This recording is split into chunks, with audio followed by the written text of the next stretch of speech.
Hello and welcome back to DJCamel Reviews, and today I'm reviewing the third James Bond adventure, Goldfinger, which came out in 1964 and again starred Sean Connery as James Bond 007, but with a new director, Guy Hamilton, who would go on to direct some of the campier and over-the-top James Bond films, especially with the next two, I think. And I'm not usually a fan of that. I prefer these to be more espionage, gritty spy thrillers, as opposed to kind of fantastical action adventures that it's just a bit too much with too much silly, goofy stuff. But the film starts with a wonderful piece of nonsense, as the director called it, with James Bond like swimming up to this warehouse that he'll plant a bomb in. A huge explosion to start the film, and he's got a seagull strapped to his helmet, and I think that just tells you the tone. It doesn't go quite over the top like Moonraker, where like James Bond's in a fake crocodile and he goes to space, or that's not actually Moonraker, but oh well. And I think this film gets the tone pretty right. I think at the start, actually, there's quite a dark scene, an iconic scene where Jill Masterson, is covered in the gold paint that she's been killed with, and I think Goldfinger, the character himself, played by Gert Frober, but dubbed by someone else, I think makes for a great villain. This kind of starts another trend in the series that a lot of the films will have one key element.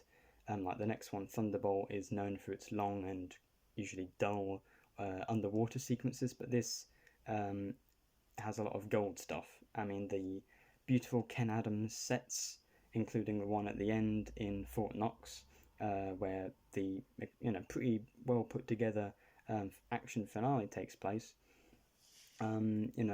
looks gold, which makes sense, and I think that's the theme for the film.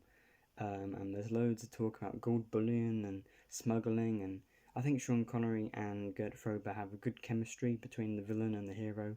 It kind of builds on the trend of set up in Doctor No, where the villain, rather than just killing Bond as soon as they can, they think that they have something in common, and they have a nice polite conversation, and those makes for some good scenes. It's a shorter film than usual, and it doesn't mess about. It's stylish, great music. The villain's plot is one of the best in the series. Involves taking over Fort Knox and robbing it, but not robbing it. Instead, they're going to put a nuclear bomb in it and then irradiate the whole American gold reserve for the next 58 years, allegedly. And the film's full of kind of silly, goofy things that explain the plot and kind of pointless scenes, but they're enjoyable. I think Sean Connery gives probably his best performance as Bond. He's stylish, he does all the action, he always pulls off the humour really well, and it doesn't get too goofy like some of the future films would, especially in You Only Live Twice, which is 2 movies on, where he almost goes to space, or he does, I can't quite remember, but this is a pretty good one. It's iconic for a reason. I think it's got a good Bond girl, although I guess we shouldn't call them that anymore, in Pussy Galore, what a name, played by Honor Blackman, who unfortunately passed away recently.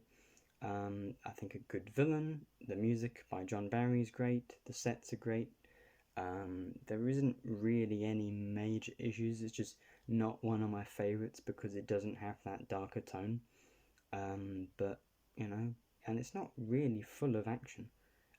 There's the DB5 gets its first outing, and that becomes an iconic vehicle and icon for the series. But overall, I think this is a pretty darn good Bond film. Probably an 8 out of 10. I don't really have any huge issues with it. It's just a solid piece of entertainment, a solid, wonderful piece of nonsense, as the director said. And I think that sums up Goldfinger perfectly. I'll give it an 8 out of 10. And I'll be reviewing the next Bond film, Thunderball, quite soon. And I'll see you again on DJCamel Reviews. Goodbye.